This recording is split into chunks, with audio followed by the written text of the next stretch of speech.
muslimischen Muezzinruf. Die Stadt kündigte ein entsprechendes und zunächst auf 2 Jahre befristetes Modellprojekt an. Moscheegemeinden können nun auf Antrag und unter Auflagen ihre Gläubigen zum Freitagsgebet rufen. Der Gebetsruf dürfte nur von 12 bis 15 und maximal 5 Minuten lang sein. Für die Lautstärke gibt es eine Höchstgrenze. अस्सलाम वालेकुम दोस्तों, आज मैं आपको एक बहुत ही दिलचस्प वाक़या सुनाने जा रहा हूँ जिसका ताल्लुक़ आज के पाकिस्तानी उलमा जो मुसलमानों के रहनुमा हैं मजहबी उनसे है। आप जानते हैं कि इन ममालिक में जहाँ हम आबाद हैं इंसाफ का बोल बाला है, और हमारे ममालिक में जहाँ से हम आए हैं एशियन ममालिक में इंसाफ को ख़रीदा भी जा सकता है और उसकी धज्जियाँ भी उड़ाई जा सकती हैं।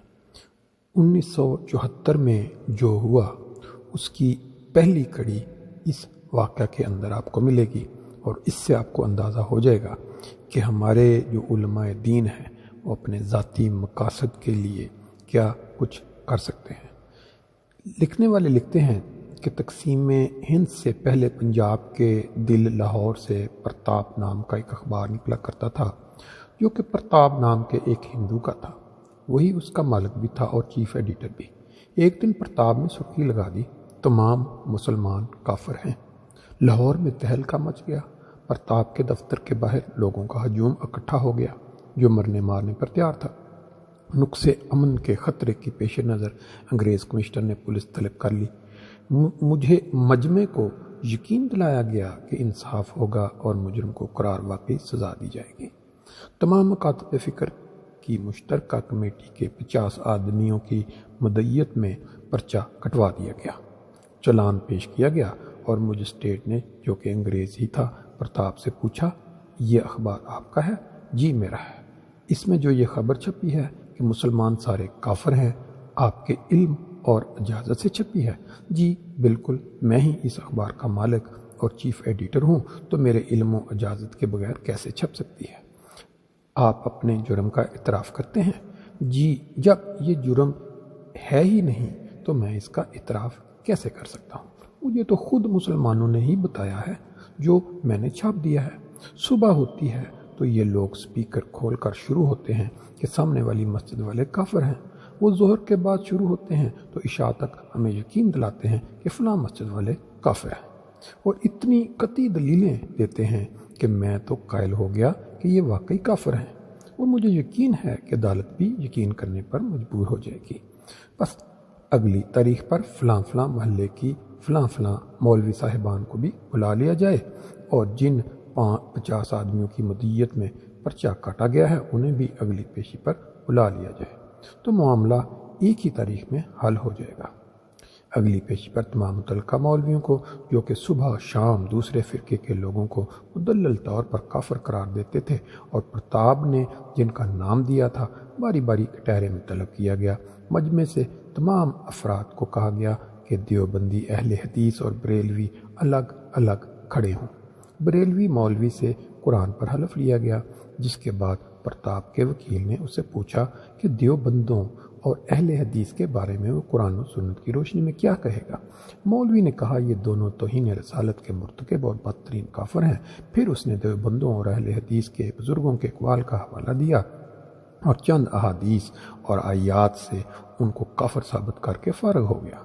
जज ने प्रताप के वकील के कहने पर अहले हदीसों और देवबंदियों से कहा कि वो बाहर तशरीफ़ ले जाएं। इसके बाद देवबंदी और अहले हदीस मौलवियों को यके बाद दीगरे हलफ ले के गवाही के लिए कहा गया। दोनों ने बरेलवियों को मुशरिक साबित किया और फिर शिरक के बारे में कुरानी आयात और हदीस का हवाला दिया।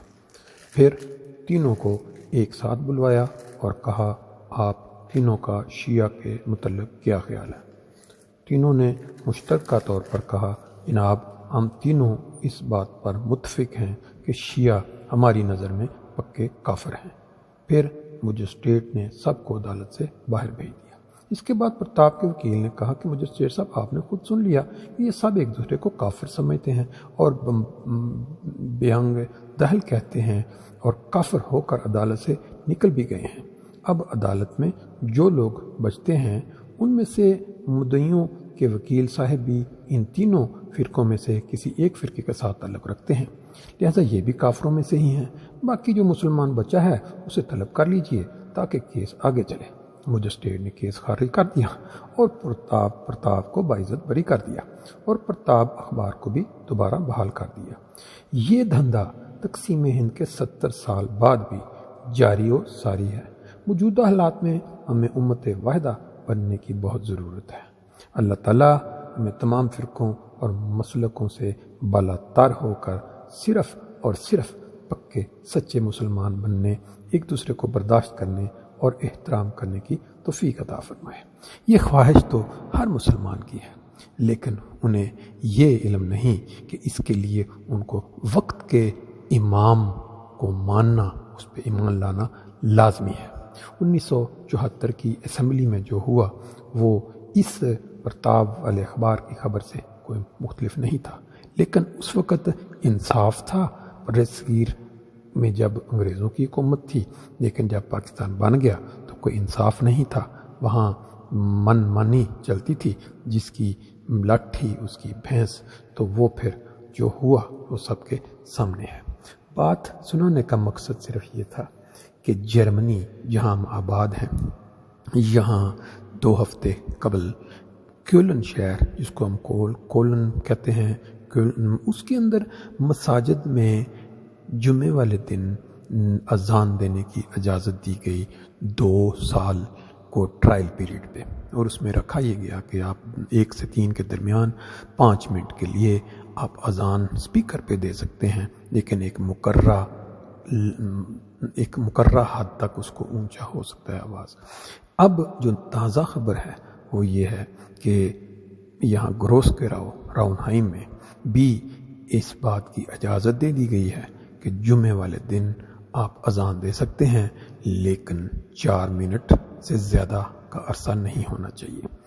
بات سے بات یوں نکلتی ہے کہ ہم نے یہ بارہا سنا ہے کہ اسلام کا دوبارہ طلوع وہ مغرب سے ہوگا۔ یہ جو اوپر واقعات میں نے بتائے، ان کو دیکھتے ہوئے اور یہ جو مساجد میں اذان دینے کی اجازت عیسائی ممالک میں، یہ چیز قریب سے قریب آتی جا رہی ہے کہ انشاءاللہ تعالی اسلام کا جو سورج دوبارہ حقیقی معنوں میں طلوع ہوگا، اس کا آغاز یورپ یعنی مغرب سے ہو چکا۔